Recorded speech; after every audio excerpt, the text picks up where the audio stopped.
हम लोग old monk पीने वाले लोग। ভারতীয় একজন স্টুডেন্ট থেকে বড় বড় ফিল্ম স্টার অথবা একজন সবজি বিক্রেতা থেকে একজন প্রফেসর, সবার জীবনে একটা কমন ফ্যাক্টর আছে যে তারা জীবনে একবার কোনো না কোনো সময় ওল্ড মঙ্ক ট্রাই করেছে। আর তাই পাড়ার মোড়ের ছোট্ট বার থেকে 5 স্টার হোটেলের পাব সর্বত্র ওল্ড মঙ্ক কিন্তু অ্যাভেলেবেল থাকে। কিন্তু আপনারা জানলে হয়তো অবাক হবেন যে 1949 সালে ভারত যখন সবে স্বাধীনতা পেয়েছে, যখন 80% ভারতীয় দারিদ্র্যসীমার নিচে বসবাস করছে এবং সারা বিশ্ব ভাবছে যে ভারতীয়রা এখন ব্রিটিশদের টাকায় তাদের দেশ চালাবে, ঠিক তখন নরেন্দ্রনাথ মোহন নামের একজন ভারতীয় তার বইয়ের সমস্ত গয়না বিক্রি করে এবং বেশ কিছু টাকা লোন নিয়ে ডায়ার ব্রুয়ারিজ নামের একটি ব্রিটিশ কোম্পানি কিনে নেয়, তাও আবার ভারত থেকে সুদূর লন্ডনে গিয়ে। আর তাই এই অধিগ্রহণ সেই সময় ভারতীয়দের কাছে একটা গর্বের প্রতীক ছিল। এই ডায়ার ব্রুয়ারিজই পরবর্তীতে নাম বদলে হয়ে যায় মোহন ম্যাকেইন। আর এই মোহন ম্যাকেইন 1954 সালে তৈরি করে দ্য ওল্ড মঙ্ক।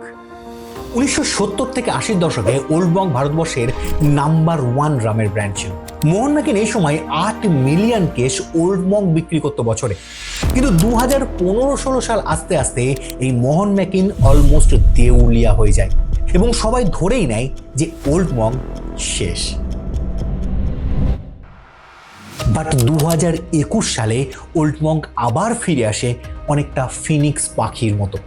কারণ সে শুধু ফিরে আসে না, সে তার পুরনো মার্কেট ছিনিয়ে নিতেও সক্ষম হয়। তো এই কিংবদন্তি ব্র্যান্ড ওল্ড মঙ্ক কিভাবে তৈরি হলো, কি কারণে মাঝে তারা একদম দেউলিয়া হতে বসেছিল, আর কিভাবেই বা তারা তাদের পুরনো মার্কেট আবার ফিরে পেল, এই ইন্টারেস্টিং গল্পটা একদম শুরু থেকে শুরু করা যায়। 1947 সালে যখন আমাদের দেশ সবে স্বাধীন হয়েছে, তখন আমাদের দেশের অবস্থা শোচনীয়। চারিদিকে সাম্প্রদায়িক দাঙ্গা চলছে, মানুষ না খেতে পেয়ে মারা যাচ্ছে, চুরি, ডাকাতি, খুন, জখম। আর এই সব কিছুর মাঝখানে থেকেও নরেন্দ্রনাথ মোহন একটি ব্রিটিশদের তৈরি লিকার কোম্পানি কেনার স্বপ্ন দেখছে। এখান থেকে তার দূরদর্শিতার আঁচ পাওয়া যায়। একটা সময় ছিল যখন নরেন্দ্র মোহন ওই ডায়ার ব্রুয়ারিজের একজন কর্মচারী ছিলেন এবং 1947-এর পর যখন ব্রিটিশরা দেশ ছেড়ে চলে যাচ্ছে, তখন ওই কোম্পানির তৎকালীন মালিক এইচ.জি. ম্যাকেইন এই কোম্পানিটা বিক্রি করে দেওয়ার সিদ্ধান্ত নেয়।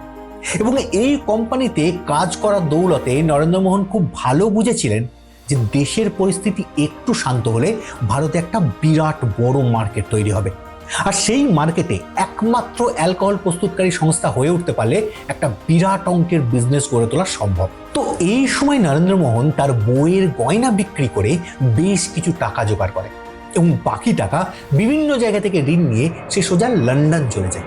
কারণ এই সময় ডায়ার ব্রুয়ারিজ লন্ডন স্টক এক্সচেঞ্জের তালিকাভুক্ত একটি কোম্পানি ছিল।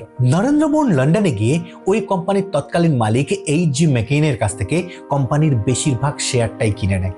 আর এই ঘটনা সেই সময় ভারতীয় বিজনেসের ক্ষেত্রে একটা বিরাট বড় ঘটনা ছিল, কারণ নরেন্দ্র মোহন টাটা বিড়লার মতো ভারতীয় বড় বড় বিজনেস ফ্যামিলি থেকে বিলং করতো না।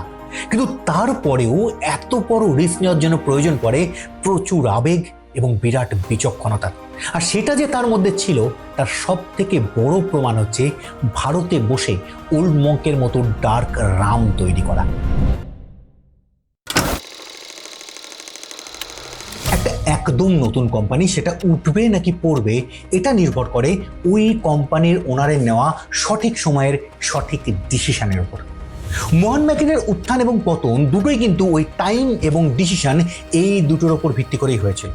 তো এখন আমরা সবার আগে বোঝার চেষ্টা করব যে মোহন ম্যাকিনের উত্থানের পিছনে রহস্যটা কি ছিল। 1949 সালে যখন নরেন্দ্র মোহন ডায়ার ব্রুয়ারিজ কেনে, তখন সেখানে শুধুমাত্র বিয়ার এবং হুইস্কি বানানোর ব্যবস্থা ছিল। তাই 1954 সালের আগে পর্যন্ত ডায়ার ব্রুয়ারি শুধুমাত্র বিয়ার এবং হুইস্কি তৈরি করত। আর সেই সময় তাদের হিরো প্রোডাক্ট ছিল সোলার নাম্বার 1 নামের একটি হুইস্কি, যেটা 80-র দশক পর্যন্ত ভারতবর্ষে একটি জনপ্রিয় হুইস্কি ব্র্যান্ড ছিল। 1947 সালের পরবর্তী কোনো একটা সময়ে নরেন্দ্র মোহনের ছেলে বেদ রতন ইউরোপ সফরে যান এবং সেখানে গিয়ে ইউরোপিয়ান ক্যাথলিক সন্ন্যাসীদের দেওয়া এক ধরনের লিকিওরকে তিনি ভীষণ অনুপ্রাণিত হয়েছিলেন। এখানে আপনাদের জানিয়ে রাখি যে লিকিওরও এক ধরনের মদ, কিন্তু এটা তৈরি হয় ফল, ফুল, বিভিন্ন ধরনের মশলা এবং বিভিন্ন ধরনের জড়িবুটি ইউজ করে।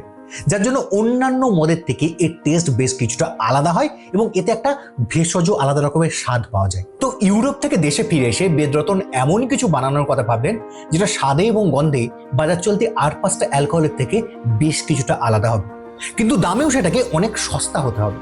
তার কারণ সেই সময় একজন সাধারণ ভারতীয় যা আয় তার সঙ্গে সামঞ্জস্যপূর্ণ দাম না রাখতে পারলে ভারতের বুকে কোনো প্রোডাক্ট বিক্রি করা সম্ভবই ছিল না। বেদরতন সেই সময় লক্ষ্য করলেন যে ভারতের বাজারে প্রচুর পরিমাণে আখ উৎপাদন করা হচ্ছে, আর আখের দাম গম, বার্লি বা ভুট্টার থেকে বেশ কিছুটা কম।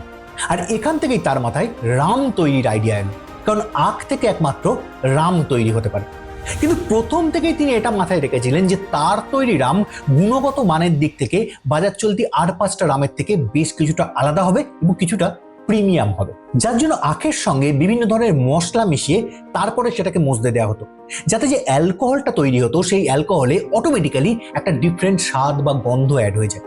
আর অ্যালকোহলটা যখন তৈরি হয়ে যেত তখন সেটাকে একটা ডিফারেন্ট টাইপের ওক কাঠের ব্যারেলে ভরে 7 বছরের জন্য ম্যাচিওর করতে দেওয়া হতো, যাতে রামের যে গাঢ় কালচে রংটা সেটা ন্যাচারালি আসে। অন্য একটি তথ্য অনুযায়ী ওক কাঠের ওই ব্যারেলগুলোতে অ্যালকোহল ঢোকানোর আগে ব্যারেলটাকে ভিতর থেকে জ্বালিয়ে নেওয়া হয় বা বার্ন করা হয়, যার জন্য ওল্ড মগের মধ্যে একটা বারবান টেস্ট পাওয়া যায়। তবে ব্যাপারটা খুব গোপনীয়, তাই 100% শিওরলি এটা কিছু বলা সম্ভব না।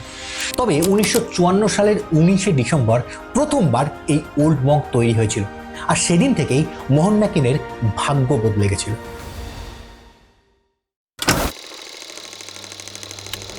1954 সালে যখন ওল্ড মগ তৈরি হয়েছিল তখন ভারতের বাজারে বিদেশ থেকে আসা যে কোনো পণ্যের ওপর চড়া হারে শুল্ক বসাতো ভারতীয় সরকার, আর এটাই ওল্ড মগের বিক্রির এক সুরক্ষিত রাস্তা তৈরি করেছিল।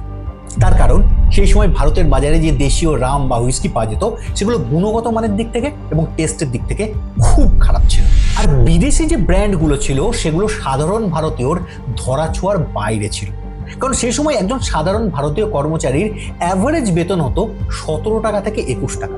আর এখানেই ওল্ড মগ আসল বাজিটা মেরেছিল, কারণ গুণগত মান এবং টেস্টের দিক থেকে এটা সুরাপ্রেমীদের কাছে অনেক বেটার অপশন তো ছিলই, তার সঙ্গে সঙ্গে ভারতের বাজারে আখের দাম কম হওয়ার জন্য এটা দামেও সস্তা ছিল।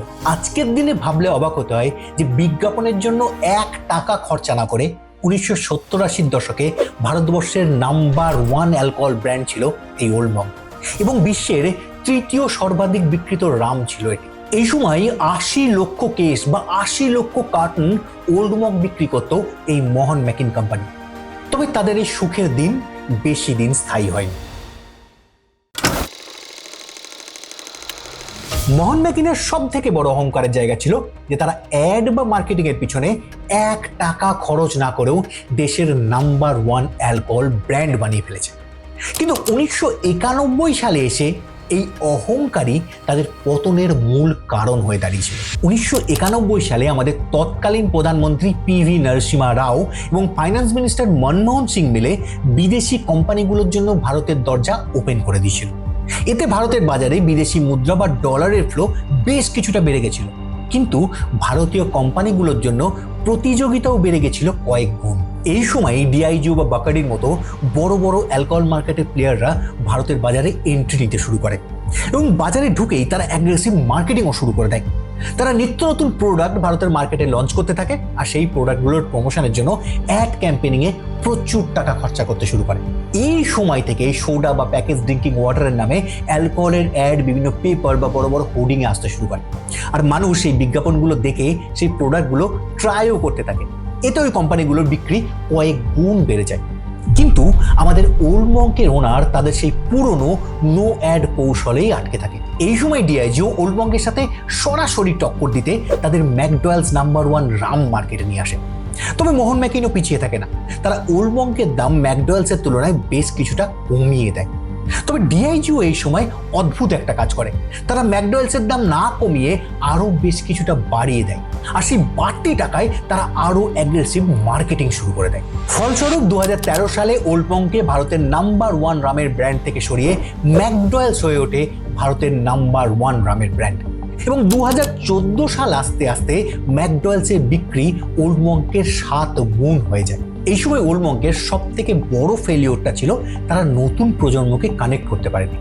নতুন প্রজন্ম এই সময় ডিফারেন্ট প্রিমিয়াম কিছু খুঁজছিল যেটা তাদের স্টেটাস সিম্বল হয়ে উঠতে পারে, আর এটার জন্য তারা এক্সট্রা টাকা পে করতেও রাজি ছিল।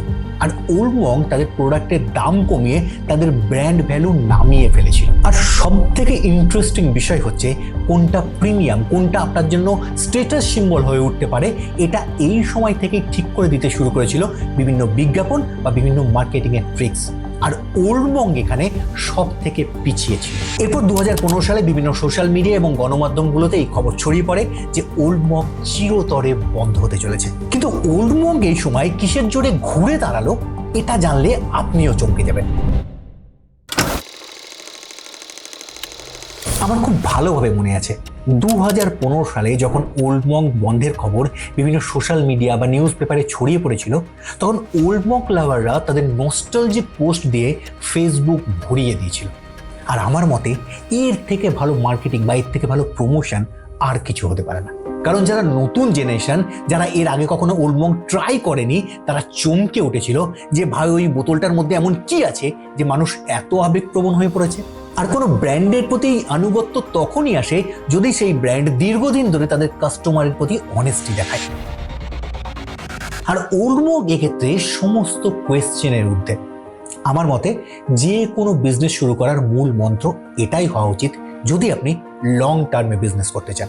আর এই সময় থেকেই মোহন মেকিনের নেক্সট জেনারেশন মানে হেমন্ত মোহন এবং বিনয় মোহন ব্যবসার হাল ধরতে এগিয়ে আসে। এবং এই নতুন জেনারেশন ব্যবসায় এন্ট্রি নেওয়ার সাথে সাথেই ওল্ড মঙ্কের নর্মাল রামের সঙ্গে তারা white Ram, gold reserve, the legend বা কফি এক্সোর মতো নতুন নতুন ফ্লেভার মার্কেটে লঞ্চ করে। এতে ভারতের যুব সমাজের কাছে ওল্ড মঙ্কের জনপ্রিয়তা আবার নতুন করে বাড়তে শুরু করে। 2016-17 সালে যেখানে ওল্ড মঙ্কের বিক্রি 35 লক্ষ কেসে নেমে এসেছিল, সেখানে 2021 সাল আস্তে আস্তে সেটা আবার 80 লক্ষ কেসে পৌঁছে যায়। এবং 2023-24 সালে ওল্ড মঙ্কের এক্সপোর্ট 26% বেড়ে যায়। মানে শুধু দেশের মাটিতে না, বিদেশেও ওল্ড মঙ্কের প্রিমিয়াম প্রোডাক্টগুলোর বিক্রি অনেকটা বেড়ে যায়। আগামী দিনে ওল্ড মঙ্ক ইন্টারন্যাশনাল মার্কেটের কত বড় প্লেয়ার হয়ে উঠবে সেটা ভবিষ্যৎ বলবে। কিন্তু আপনি কবে প্রথম ওল্ড মঙ্ক ট্রাই করেছেন সেটা কমেন্ট সেকশনে এসে জানাবেন।